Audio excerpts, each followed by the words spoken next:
Crane కూలీ మృతి చెందిన కుటుంబాలకు నాగార్జున కన్స్ట్రక్షన్స్ కంపెనీ పరిహారం ప్రకటించింది. నిన్న భవన నిర్మాణ స్థలంలో 2 క్రేన్ కూలిన ఘటనలో 3 మృతి చెందగా పలువురు గాయపడ్డారు. మంగళవారం చికిత్స పొందుతూ మరో 2 మృతి చెందారు. ఈ నేపథ్యంలో నాగార్జున కన్స్ట్రక్షన్స్ కంపెనీ మృతుల కుటుంబాలకు 25 లక్షల చొప్పున పరిహారం ప్రకటించింది. క్రేన్ కూలీ మృతి చెందిన కుటుంబాలకు నాగార్జున కన్స్ట్రక్షన్స్ కంపెనీ పరిహారం ప్రకటించింది. నిన్న భవన నిర్మాణ స్థలంలో 2 క్రేన్లు కూలిన ఘటనలో 3 మృతి చెందగా పలువురు గాయపడ్డారు. అయితే చికిత్స పొందుతూ మరో 2 మృతి చెందారు. ఈ నేపథ్యంలో నాగార్జున కన్స్ట్రక్షన్స్ కంపెనీ మృతుల కుటుంబాలకు 25 లక్షల చొప్పున పరిహారం ప్రకటించింది. గాయపడిన వారికి 2 లక్షల చొప్పున పరిహారం అందిస్తామని ప్రకటించింది.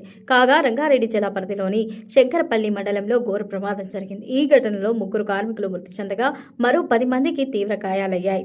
మండలంలోని మహాలింగాపురంలో ఎన్సీసీ సిమెంట్ బ్రిక్స్ కంపెనీలో సాయంత్రం పనిచేస్తుండగా భారీ క్రేన్ ఒక్కసారిగా ప్రమాదవశాత్తు కూలిపోయింది. ఈ సమయంలో 10 మందికి గాయాలు కాగా కార్మికులు పనిచేస్తుండగా వారిపై క్రేన్ పట్టడంతో 3 మృతి చెందారు. 10 మందికి తీవ్ర గాయాలయ్యాయి. వీరిలో కొందరి పరిస్థితి విషమంగా ఉంది. క్షతగాత్రులను శంకరపల్లి ఆసుపత్రికి హుటాహుటిన తరలించారు.